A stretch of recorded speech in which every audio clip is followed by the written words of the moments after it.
semuanya udah baca Yohanes 20 ya, 1 sampai 18 kan? Yohanes 20 Aha. ayat 1 sampai 5. Oke, Yes, please. Oke, kebangkitan Yesus. Pada hari pertama minggu itu, pagi-pagi benar ketika hari masih gelap, pergilah Maria Magdalena ke kubur itu, dan ia melihat bahwa batu telah diambil dari kubur. Ia berlari-lari mendapatkan Simon Petrus dan murid yang lain yang dikasihi Yesus, dan berkata kepada mereka, Tuhan telah diambil orang dari kuburnya, dan kami tidak tahu di mana ia diletakkan. Maka berangkatlah Petrus dan murid yang lain itu ke kubur. Keduanya berlari bersama-sama, tetapi murid yang lain itu berlari lebih cepat daripada Petrus, sehingga lebih dahulu sampai di kubur.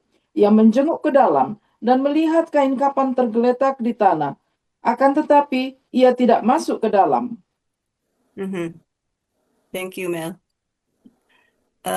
Ya, ini memang saya ngelihat Yohanes, saya lihat kalau Injil Yohanes sih kayaknya yang paling detail gitu ya. Eh Ceritanya, I mean the explanation ya dari about kebangkitan Yesus itu dibanding dengan Injil-Injil yang lain Matius, Markus, Lukas itu. eh and then saya lihatnya di sini like even ayat 1 itu dibilangkan pergilah Maria Magdalena ke kubur itu dan ia melihat bahwa batu telah diambil dari kubur. Yang Injil-Injil yang lain itu dibilang digulingkan, telah terguling. Ya, batu yang gede itu terguling gitu. Tapi di sini telah diambil dari. But anyway, doesn't really matter. Tapi sebetulnya kalau itu kebangkitan Yesus itu kalau misalnya keluar itu nggak perlu lewat pintu, nggak perlu lewat batu itu, yang harus digulingkan terus lewat dari keluar dari situ dia bisa just go as a spirit gitu. Jadi apakah kira-kira kalian why itu batu harus digulingkan atau diambil? Do you have any idea? Kenapa mesti terbuka? Kalau enggak kan nggak bisa lihat dalamnya. Orang kan harus Oke, masuk, oke, lihat supaya isinya kosong. murid-murid, orang-orang murid-murid kalau datang ke situ bisa masuk kan untuk melihat, right? Jadi itu that's true supaya orang-orang bisa masuk lihat ke dalamnya gitu. And then yang kedua itu ia berlari-lari Simon Petrus dan murid yang lain yang dikasih Yesus. Itu murid yang lain tuh you know who he is, right? Ya, Yohanes. Ya, Yohanes. Karena itu Yohanes kan murid yang dikasihi Yesus kan, is Yohanes. Dan jadi Tuhan telah kepada Simon, ia berlari-lari mendapatkan Simon Petrus dan murid yang lain yang dikasih Yesus dan berkata kepada mereka, Tuhan telah diambil orang dari kuburnya dan kami tidak tahu di mana ia diletakkan. Jadi waktu itu mereka masih, just raba-raba, where is he gitu.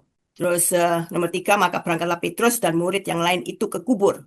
Keduanya berlari bersama-sama, tapi murid yang lain itu, yaitu Yohanes itu, berlari lebih cepat. Karena mungkin dia lebih muda, jadi larinya lebih cepat gitu, daripada Petrus. Sehingga lebih dahulu sampai di kubur.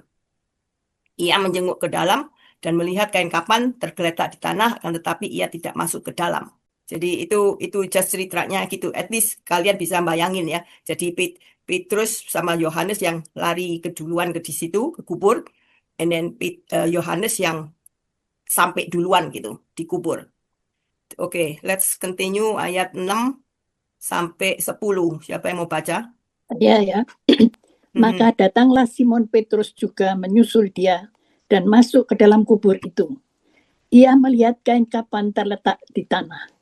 Sedang kain peluh yang tadinya ada di kepala Yesus tidak terletak dekat kain kapan itu, tetapi agak di samping di tempat yang lain dan sungguh tergulung.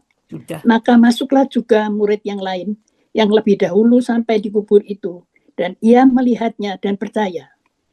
Sebab selama itu mereka belum mengerti isi kitab suci yang mengatakan bahwa ia harus bangkit dari antara orang mati. Lalu pulanglah kedua murid itu ke rumah. Ya, thank you, Cian. Betul. Jadi Petrus menyusul dan masuk ke dalam kubur itu. Jadi yang pertama kan Yohanes yang nengok ngeliat ya ke dalam situ, tapi dia nggak masuk. Tapi Petrus orangnya itu kan kalau kalian ingat yang di depan istana Kayafas itu ada hamba perempuan nanyain Petrus, apakah engkau pengikut Yesus? Dia kan apa deny kan. Jadi Baik. jadi kayaknya Petrus itu sok pahlawan gitu loh. Ya loh. Jadi oke, saya datang, saya mau masuk, saya lihat gitu di dalamnya. Soalnya si Yohanes mungkin waktu itu dia mikir dia nggak mau ini dulu gitu ya. Soalnya mungkin ininya orang di sana itu Yahudi itu karena kalau melihat mayat atau touch the mayat gitu tuh kayaknya kurang nggak bersih gitu loh. Ya nah.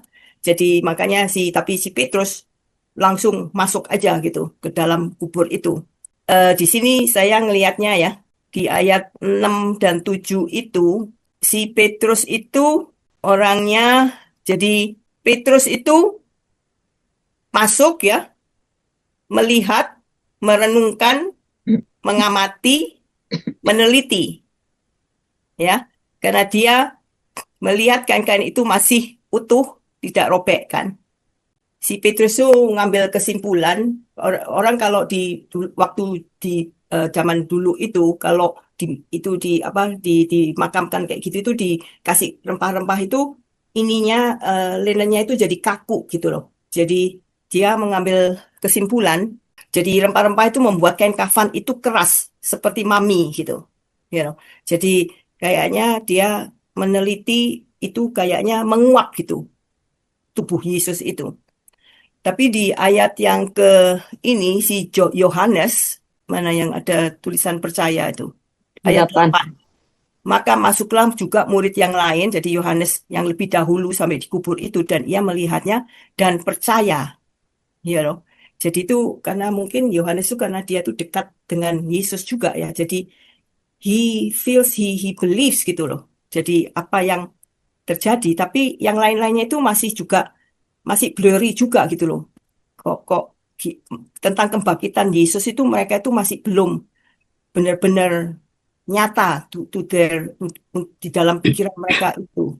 Dan Yohanes itu kalau dibandingin ya Petrus dan Yohanes, kalau Yohanes itu dia masuk, melihat, merenungkan, memahami dan percaya, ya.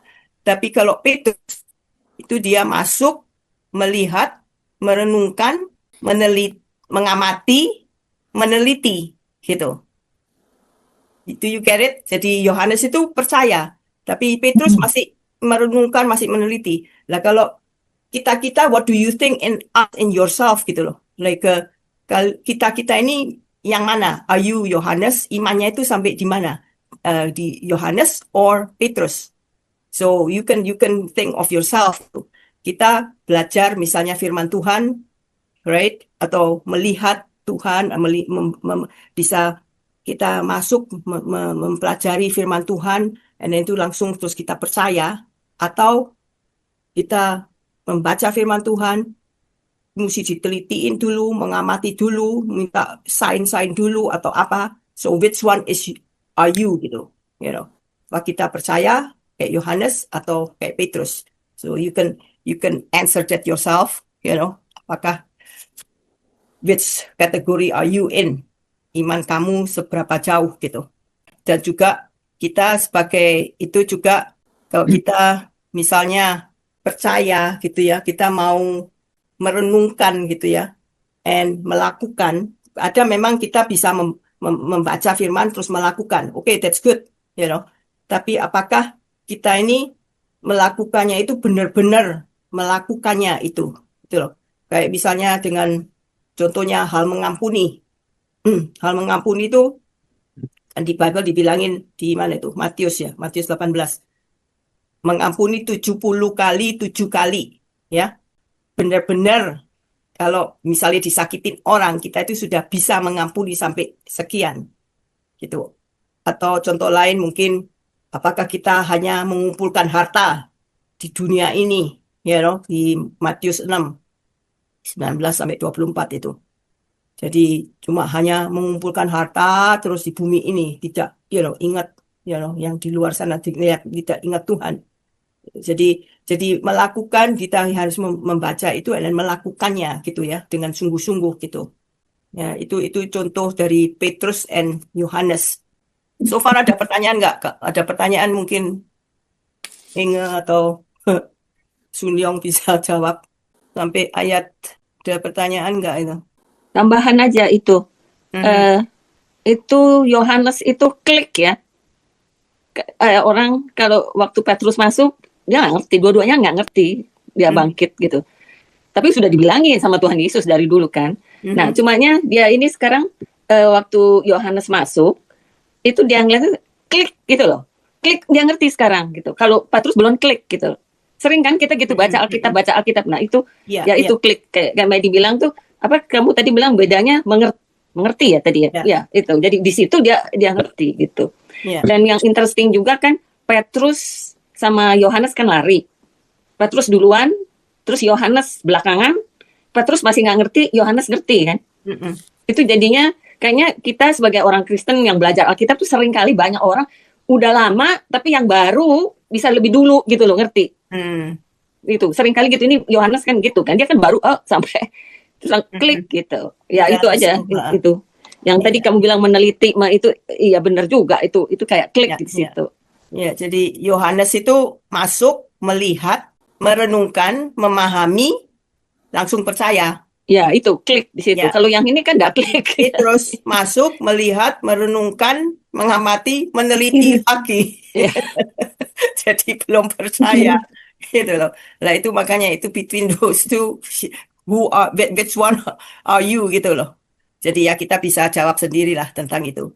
Dan itu sebetulnya kan di ayat 9 kan dibilang sebab selama itu mereka belum mengerti isi kitab suci yang mengatakan bahwa ia harus bangkit dari antara orang mati, right? Nah itu sebetulnya di Mazmur itu sudah ada tertulis tapi mereka nggak ngerti. Di Mazmur 16 ayat 10. Oke, saya bacain. Sebab engkau tidak menyerahkan aku ke dunia orang mati dan tidak membiarkan orang kudusmu melihat kebinasaan. Nah, itu sih, jadi itu it's referring to itu the ayat 9 itu ya. Dan mereka belum tahu bahwa Tuhan itu sudah mengatakan di situ. Ya, ia harus bangkit dari antara orang mati. Anyway, let's continue. Yesus menampakkan diri kepada Maria Magdalena. Ayat 11 sampai Ayat 11. Tetapi Maria berdiri dekat kubur itu dan menangis. Sambil menangis ia menjenguk ke dalam kubur itu. Dan tampaklah olehnya dua orang malaikat berpakaian putih, yang seorang duduk di sebelah kepala dan yang lain di sebelah kaki di tempat mayat Yesus. 13. Kata malaikat itu kepadanya, "Ibu, mengapa engkau menangis?" Jawab Maria kepada mereka, "Tuhanku telah diambil orang dan aku tidak tahu di mana ia diletakkan." Oke, sekarang pertanyaannya, mengapa ia menangis? Ya sedih dong. Sedih? Oke. Karena Yesus tidak ada di situ kan? Karena mati dikubur hilang gitu. Karena nggak ngerti. Karena hilang. Iya, karena hilang nggak ada. Dipikir Nggak ada. tubuhnya dicuri orang. Dia pikir dicuri orang. Jadi mereka kan belum mengerti kan ya, bahwa nggak mengerti akan kebangkitan Yesus itu, gitu loh. Kan itu kan di ayat 9 kan sudah dibilang kan di situ, ya harus bangkit dari antara orang mati. Tapi mereka itu nggak ngerti-ngerti, gitu. Jadi makanya si Maria itu menangis, menjenguk. Terus, oke kita teruskan 14 sampai 16. Sesudah berkata demikian, ia menolak ke belakang dan melihat Yesus berdiri di situ. Tetapi ia tidak tahu bahwa itu adalah Yesus. Kata seorang kepadanya, "Ibu, mengapa engkau menangis? Siapakah yang engkau cari?" Maryam menyangka orang itu adalah penunggu taman, lalu berkata kepadanya, "Tuan, jikalau Tuan yang mengambil dia, katakanlah kepadaku di mana Tuan meletakkan dia, supaya aku dapat mengambilnya." Kata Yesus kepadanya, "Maria." Maria berpaling dan berkata kepadanya dalam bahasa Ibrani, "Rabuni," artinya guru. Oke, thank you, Linda. Ya, jadi itu saya ngelihat di itu She doesn't aware. Sebetulnya 14, ia menoleh ke belakang dan melihat Yesus berdiri di situ, tapi ia tidak tahu bahwa itu Ya adalah Allah. Yesus, right? So she thinks like somebody else, jadi nggak belum ngeh gitu loh. Terus makanya Yesus bilang kepadanya, "Ibu, mengapa engkau menangis? Siapakah yang engkau cari?" Jadi terus si Maria menyangka orang itu adalah penunggu taman, jadi belum klik-klik gitu loh. Si Maria ini. Until ayat 16, Yesus bilang lagi, Maria. kata Yesus kepadanya, "Maria." Maria berpaling dan berkata kepadanya dalam bahasa Ibrani, Rabuni, artinya guru. Can you tell the difference there between ayat 16 dan yang 15 itu? Ya, kok Yesus mula-mula bilangnya yes. ibu, tapi kemudian dia bilang Maria. Kenapa bisa begitu ya? No. Jadi Ayat. apa yang membuat Maria itu sampai bisa tahu bahwa itu Yesus gitu? Suara Tuhan. Hah?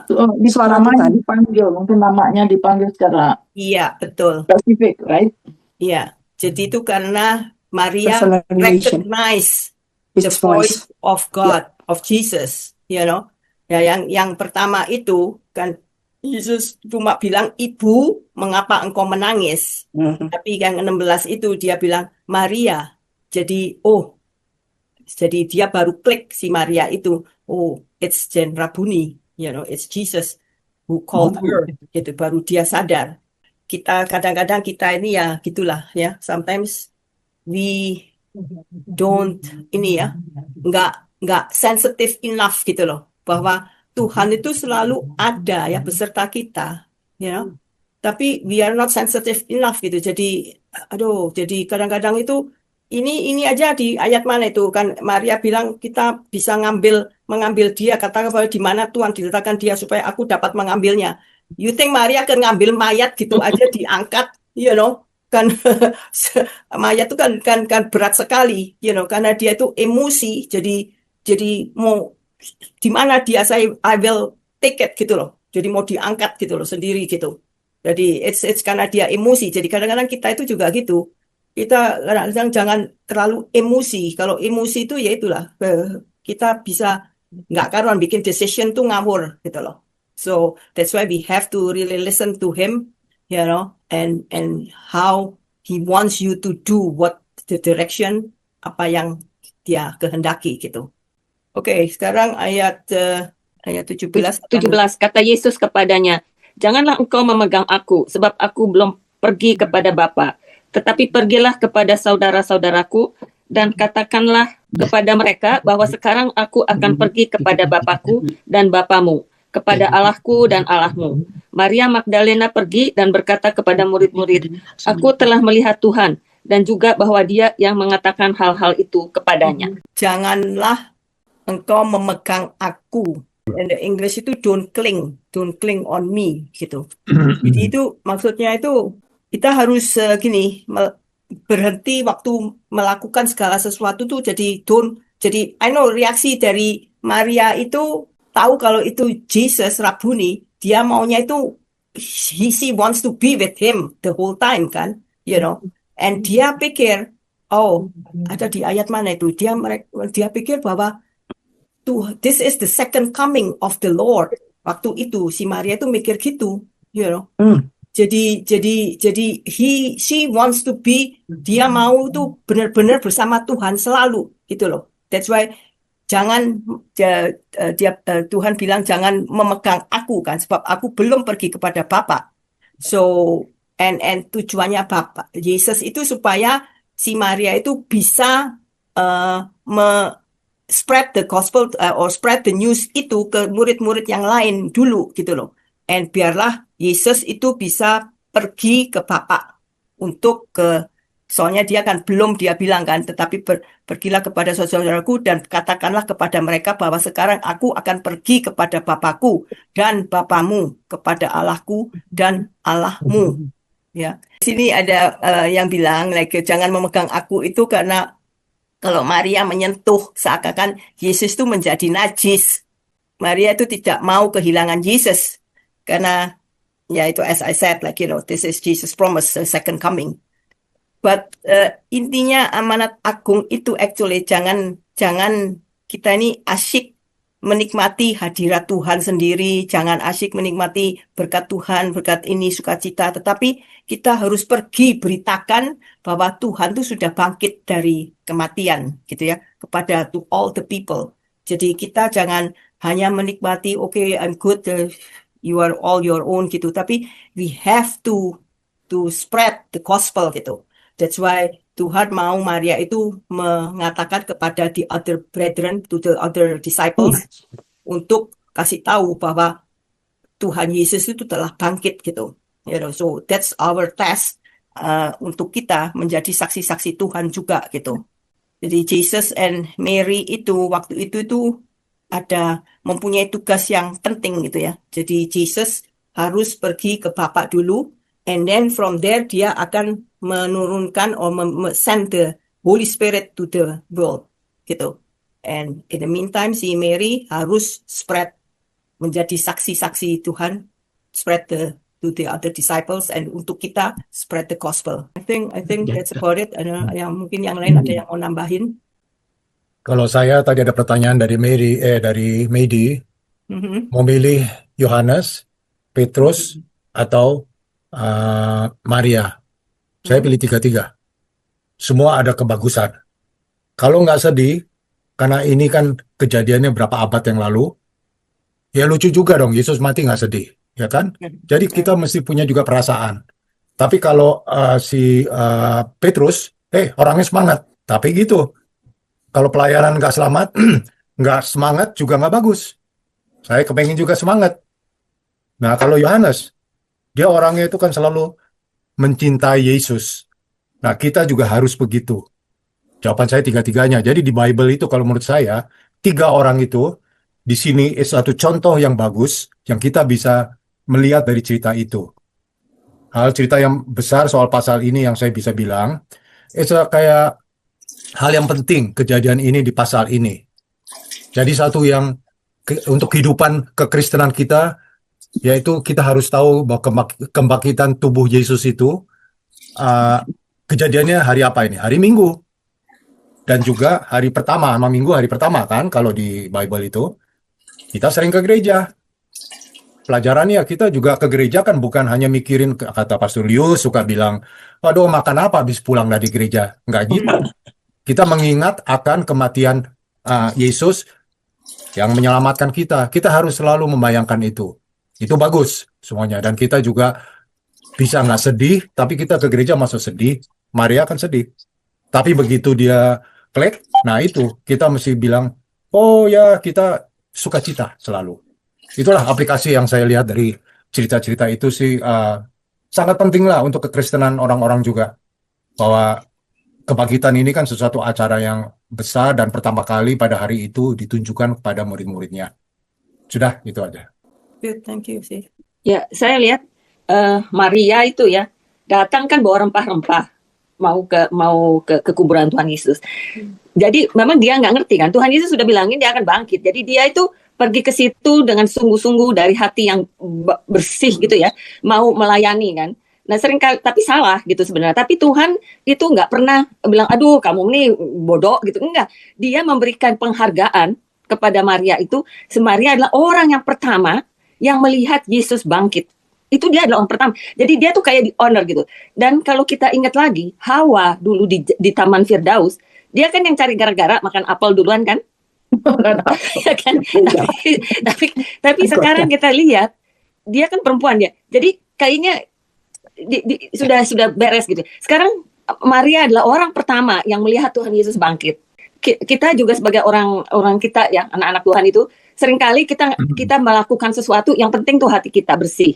Jadi biarpun kadang-kadang nggak ngerti Tuhan maunya apa, kita melakukan itu, Tuhan itu nggak bilang aduh kamu celaka deh gitu, kamu salah ngerti gitu, enggak. Tuhan itu tetap menolong kita, tetap mengasihi kita, membuat sesuatu lah untuk kita supaya semuanya itu baik gitu. Kalau saya lihatnya gini, dia kan udah bawa-bawa itu rempah-rempah, bahkan percuma sebenarnya gitu, tapi dia maksudnya kan baik gitu. Dan yang interesting lagi dari Maria itu waktu dia masuk ke kuburan itu kan ada malaikat. Kalau saya sih udah, kan kita takut dong kalau melihat malaikat.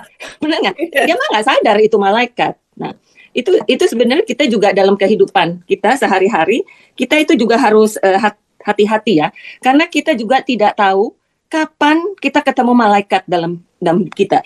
Jadi seringkali kita tidak tahu bahwa kita tuh mungkin sedang melayani malaikat-malaikat. Di Ibrani 13 ayat 2 dibilang, jangan kamu lupa memberi tumpangan kepada orang, sebab dengan berbuat demikian, beberapa orang dengan tidak diketahuinya telah menjamu malaikat-malaikat. Ini dalam rangka bilang bahwa kita sebagai anak-anak Tuhan harus saling mengasihi, harus saling menolong, harus saling begitu. Jadi ya begitu, kayak Maria tuh nggak mengenali malaikat itu. Jadi kita mungkin sedang bertemu dengan malaikat itu, karena itu kita harus selalu baik gitu kepada semua orang. Itu yang saya lihat dari Maria ini di sini. Ya, betul sih. Memang Maria ini memang kita kalau memang mau jadi saksi Tuhan itu, ya itu we have to be honest and benar-benar kayak ya Maria ini ya. Jadi makanya kayak di ayat 18 itu kan, aku telah melihat Tuhan dan juga bahwa Dia yang mengatakan hal-hal itu kepadanya. Jadi itu whatever perintah-perintah Tuhan yang diberikan ke Maria itu jangan dibolak-balik atau apa, and then jadi nggak karuan gitu. Tapi ya perintah-perintah Tuhan, firman Tuhan itu kalau mau jadi saksi yang benar tuh ya you have to say it exactly what the Bible says, gitu aja. Itu yang Maria understand-nya itu di situ. Ya, kalau saya senang sekali dengan kata-katanya Maria ayat 18 itu ya. Waktu Maria Magdalena pergi dan berkata kepada murid-muridnya, aku telah melihat Tuhan. Saya suka sekali dengan kata-kata ini, aku telah melihat Tuhan. Dan kalau saya juga kepingin dan mau di dalam hidup saya telah melihat Tuhan di dalam aspek kehidupan.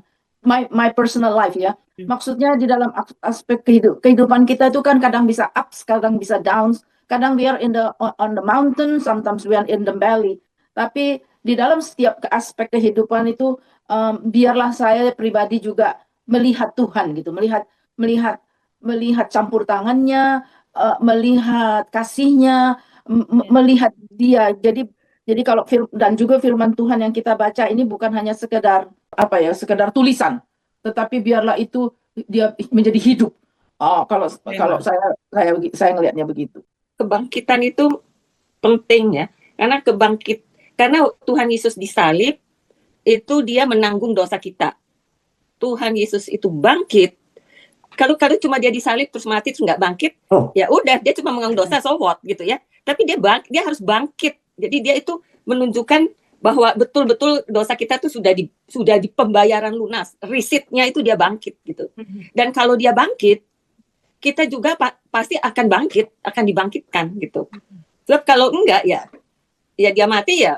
Sebab kalau kita hidup terus kita mati, ya whatever, makan minum bersukacita, mati dead kan, nggak ada apa-apa lagi. Itu kayak di pengkhotbah kan, sia-sia, hidup itu sia-sia. Tapi kita enggak, Tuhan Yesus bangkit, maka kita pun akan bangkit gitu. Dan Tuhan Yesus itu bangkit, kita tahu Dia bangkit dan Dia ada sampai sekarang di surga atau ya di hati kita, bahwa Tuhan itu yang mendoakan buat kita gitu. Jadi resurrection itu very very important. Karena itu bukti bahwa Dia hidup sampai sekarang, Dia yang mendoakan kita, mediator kita gitu. Tahu ingat tuh, dari tadi diam aja.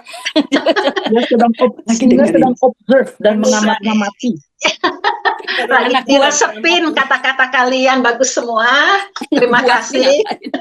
Tapi tadi yang terakhir yang dia bilang, Syuh yang bilang, kematian dan kebangkitan Yesus, itu dua hal yang sangat mutlak perlu. Makanya kan yang dibilangkan di Korintus 15 bahwa bahwa yang sangat penting yaitu kematian, kubur, dan kebangkitan.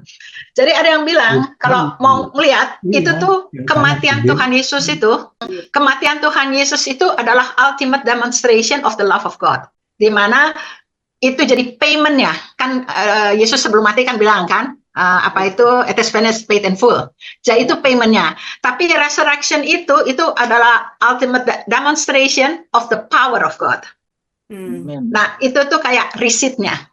Jadi yang kematian itu payment, yang resurrection itu receipt, bahwa emang sudah lunas tapi sudah disahkan gitu loh, kan dapat receipt gitu ya. Kedua, Allah Bapa sudah mensahkan bahwa pengorbanan Yesus itu lunas gitu ya, dia membayar lunas. Kalian waktu baca yang kedua dari terakhir, apa kalian ngerti atau enggak tuh yang waktu Yesus bilang, aku akan pergi kepada Bapakku dan Bapakmu, kepada Allahku dan Allahmu. Ada yang pertanyaan atau kalian semua sudah mengerti persis ngapa Yesus kok kayak spesial dia ucapkan kata itu? Can you explain, please? Coba ya explain aja. To my understanding is dia Yesus harus ke Bapa itu karena dia harus bertemu, kan dia sebetulnya di dunia ini he is manusia kan. So dia harus bertemu kepada Bapa, Allah Bapa itu. Jadi itu kealahannya itu supaya diterima di situ, and then Roh Kudus itu bisa dikirim ke dunia itu. Ya. Yang pertanyaan saya itu ngapa dia mesti bilang kok dia bilang oke, saya mau ke Bapak, tapi ke Bapakku dan Bapakmu, ke Allahku dan ke Allahmu. Ya, ini kalau saya ngelihat ya, seperti yang kita lihat ya, di Efesus 2 ayat 19, coba buka. Efesus 2 19, udah dapat semua? Ya. Oke. Saya yang baca. Demikianlah kamu bukan lagi orang asing dan pendatang, melainkan kawan sewarga dari orang-orang kudus dan anggota-anggota keluarga Allah. Bahwa kita sekarang udah menjadi keluarga Allah. Ya. Lantas kalau kita buka Ibrani 2 ayat 11, Ibrani 2 ayat 11. Sebab ia yang menguduskan dan mereka yang dikuduskan, mereka semua berasal dari satu. Itulah sebabnya ia tidak malu menyebut mereka saudara. Oke, jadi sekarang di sini Yesus mengatakan bahwa dengan kematian dan kebangkitan dia, Yesus, kita sekarang sudah diangkat jadi anak-anak Allah dalam keluarga Allah, dan dia tidak malu menyebut kita tuh saudara dia. Jadi kita sudah benar-benar keluarga Allah, dan kita sama saudara, mana Yesus adalah saudara sulung kita. Jadi menunjukkan intimacy dari relationship ya. Kan emang kita selalu bilang kan bahwa apa itu keselamatan adalah pengenalan yang intimate. Tapi kita ini nggak cuma mengenal, tapi kita relationship-nya juga udah erat gitu. Jadi sebagai saudara. Jadi makanya jadi Allahnya Yesus adalah Allah kita juga, Bapak Yesus, Bapak kita juga. Gimana, saudara? Jadi sebelumnya itu murid-murid itu tuh dipanggil apa, sahabat? Kan kadang-kadang dibilang hamba, kadang-kadang dibilang sahabat, iya kan? Jadi tapi kalau sekarang ini kita udah benar-benar masuk keluarga Allah. Right, oke. Kita saudara Yesus. Ya. Kalau saya bayangin itu Tuhan Yesus tuh longing sekali bersama dengan kita. Kalau saya bayangin itu, saya bayangin dengan keluarga sendiri aja. Kita longing sama istri, longing sama anak, bersama-bersama. Itu dalam kehidupan yang sukacita. Jadi tadi Suhyang bilang, Inge juga bilang soal kematian Yesus, kebangkitannya itu sangat penting di dalam penghidupan kita. Kalau kita mau longing sama Yesus. Sebab Yesus itu kepengen kalau kita mati, kita bersama dengan dia. Dan kita hidup di sana itu biar sukacita, damai sejahtera, memuji dia. What have you there? Saya nggak bisa bilang tuh. Tapi kalau nggak ada pengampunan, nggak ada kebangkitan dia, who knows kita hidupnya itu miserable. Itu yang saya bayangin. Jadi akhirnya saya tuh berasa, aduh enak nanti ya kalau sudah mati. Itu kita punya hope. Saya kalau mati, saya juga bilang saya punya hope. Hope-nya itu sama Tuhan. Waduh ya, ke Yohanes sama Yesus kan suka senderan gitu. Saya di rumah sama Inge suka senderan. Jadi sebenarnya itu semua itu tuh kemauannya Yesus, Tuhan kita dengan kita. Itu aja, bayangin gitu, itu bayangan saya. Oh, jam 12.25 sekarang ini. Ya, udah 12:30, very good. Terima kasih Medi dan semua kawan-kawan. Medi, good job. Thank you loh. Oke, next time kita bakal dengan Melanie and Melanie. Yes. Saya mau nambahin sedikit kali ya. Very short. Tadi saya mikir yang Melanie bilang, I think a personal experience, personal God touch, it's so powerful. It's very important. Untuk pribadi, untuk bisa menyadarin bahwa itu Tuhan, it's such a big influence in your life, in your belief, in your walk. Itu menurut saya punya accept, like the way I see it. Kedua, apa yang si Xu Yang bilang, and what you said tuh, kalau Tuhan Yesus mati is one thing, tapi kalau dia nggak bangkit, ya there's no Christianity actually, useless. Yeah. Yeah, still are in sin. Lari kemana kita semua kalau nggak itu percuma dong, it's no meaning. Jadi kematian is one thing, itu very important, tapi kebangkitan itu lebih daripada kematian sebenarnya. The price. Kalau nggak, there is no Christianity meaning. Thank you. Ya, kebangkitan itu jadi bukti bahwa kematian Yesus itu sempurna dan berhak. Thank you. Anyway. Good, very good, very good. Saya melihat tadi ada dua perasaan. Kalau ngomong saya perasaan, kalau ada orang tuh yang pinter bisa ngomong kayak ya, semua kalian bisa pinter tuh, itu bagus sekali ya. Aduh, saya juga masih belajar itu ngomong begitu. Nggak ngomong, kalau saya itu ngomong keluar dari perasaan. That's what God put me in my heart. Dari mana? Gitu. Nggak asal ngomong aja. Kalau saya bisa suka, kalau ngomong ngikutin kalian bisa asal ngomong gitu. Bagus. Tapi yang Steve bagus kok. Oh, saya dilatih. Ya itu dia, ada istri penting. Saya dilatih. Benar ya, Anwar ya? Dilatih istri untuk ngomongnya. Soalnya kan biar Steve kepala, Inga kan lehernya. Itu yang saya selalu bilang, kenapa dunia ini sekarang suka bolak-balik. Salahnya itu orang nggak ngerti bahwa laki itu imam, tapi perempuan itu penolong. Jangan mikir penolong pembantu ya. Tuhan udah taruhkan di sana. Itu very powerful message. Kalau enggak tuh dunia bolak-balik. Banyak cerita lah, tapi betul kekristenan itu harus ada. Kita semua di dunia ini kalau semuanya kekristenannya ada, pasti itu semua work from inside out, nggak dari luar. tadi seperti yang si Medi sudah bilang, bahwa hati itu yang paling penting juga. Hati sangat penting. Atau siapa ya? Si Xu Yang ya, yang sincerity dari si Maria Magdalena. Sekarang makanya kalau orang cuma ngomong, sebetulnya dulu ahli Taurat juga ngomongnya bagus sekali, semua Taurat mereka ngotot. Tapi mengapa Tuhan Yesus paling benci sama mereka?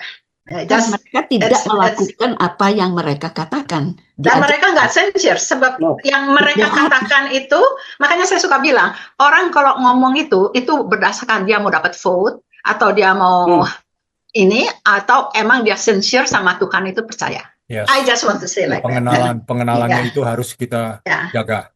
Jadi kesinceran hatinya gimana? Itu juga sangat penting kalau di mata saya. Ya, emang sangat penting. Itu hati itu Tuhan tidak melihat muka, tetapi melihat hati. Jadi kalau saya ngelihat itu, makanya yang Tuhan bilang, malah kalau itu Tuhan bilang kan munafik. Jadi memakai yang kelihatannya bagus, padahal buat lain. Makanya yang saya selalu bilang, emang benar Tuhan bilang kayak jangan menghakimi, orang suka belum apa-apa, jangan menghakimi. Tapi di Yohanes 7:23 kayaknya, hakimilah dengan adil. Jadi kita tuh kalau baca firman jangan cuma satu, lantas itu yang digembor-gemborin terus, tapi kita tuh mesti membaca seluruh firman supaya kita itu jadi ada keseimbangan dan kesempurnaan dalam pengertian firman Tuhan. Sebab banyak yang Tuhan bilang di sini yang dimana yang berseru atas nama Tuhan akan diselamatkan. Nanti Tuhan bilang tidak semua orang yang berseru-seru Tuhan akan diselamatkan.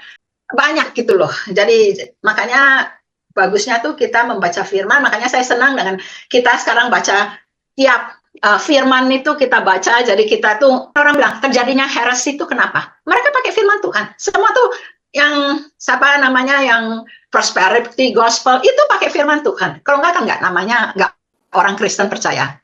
Tapi di mana firman Tuhan itu itu aja yang dibesar-besarin. Yang lainnya enggak gitu loh. Oke. Oke, Anwar, kamu mesti tutup. Tadi senyum-senyum aja. Semuanya. Kita tutup, lantas yang mau sama si An. Ya, siapa yang mau? Sama udah kalau nggak ada yang kepingin ngotot ngomong, tolong siapa yang mau tutup dalam doa? Anwar lah, on behalf of Vision. Oke, mari kita tutup dalam doa ya. Terima kasih Tuhan, kami sungguh bersyukur Tuhan buat hari ini kami boleh Tuhan mendengarkan firman-Mu Tuhan. Biarlah Tuhan dari firman-Mu itu Tuhan kami boleh sungguh-sungguh dikuatkan Tuhan. Bukan hanya sekedar teori Tuhan, tapi kami boleh menjadi hati yang sungguh mengetahui bahwa Allah itu benar-benar hidup, Bapa itu benar-benar sayang kepada anaknya Tuhan. Biarlah Tuhan di hari-hari yang akan datang kami boleh sungguh benar-benar dikuatkan Tuhan, baik kami dalam pekerjaan maupun di rumah tangga maupun di rumah teman atau dimanapun Tuhan, kami biarlah hidup kami boleh sungguh menyenangkan hati-Mu Tuhan. Terima kasih ya Tuhan, kami serahkan acara selanjutnya ke dalam tangan-Mu Tuhan, memimpin setiap kami, dan kami serahkan juga Cik Susiana yang akan meneruskan exercise olahraga Tuhan. Biarlah Tuhan boleh menguatkan setiap kami Tuhan di saat kami sudah mencapai umur Tuhan. Biarlah Engkau tetap memakai setiap kami Tuhan. Terima kasih Tuhan. Kami serahkan doa ini dalam nama Tuhan Yesus. Kami ucap syukur dan doa. Haleluya. Amin.